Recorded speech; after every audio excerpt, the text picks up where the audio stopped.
Ito po mga minamahal kong taga-subaybay.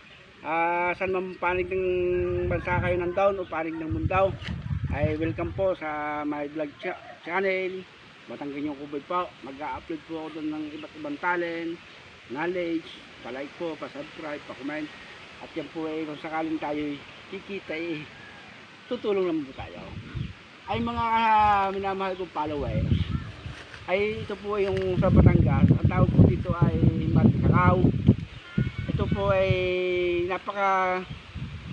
sa ibang lugar naman po ang tawag ay Kakwate. Kakwate po at Madre Cacao, isa po ito. Ay dito po sa malapit sa aking bahay ng aking kapatid ay marami po ito, marami pong kakwate.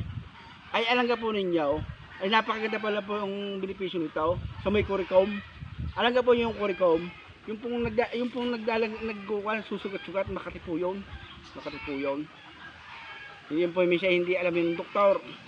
Ang gagawin lamang po, kukuha kayo ng dahon ito at ilalaga. Kapag kaya na po natin tiisin yung init ng nilagang dahon nitong Madre Cacao, atin pong papaligaw. Napakabisa po nitong gamot. Sigurado pong gagaling kapag yun po ang sakit. Ay yung pong Curicom ay napakakate. Ay sige po. At kung kayo po ay magkakaroon ng Curicom, sana naman po huwag, ay inyo po itong gamitin. Alam naman po natin, hindi naman po lahat na tayo ay mapira.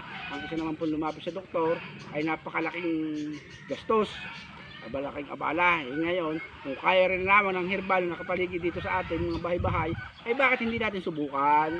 So kahit po sabihin natin, new generation na tayo, siyempre, hindi naman po lahat ay may pera, subukan po natin. At ito naman po ay talagang garantisado. Napakarami na pong tao nagsabi at sumubok at mga albularyo ang gumawa. Ay sige po, nawa po ay ako'y nakatulong sa inyo. Kinapulutan po inyo ng aral. Ay sige po, bye bye. See you later po. Magkita-kita po tayo. God bless po.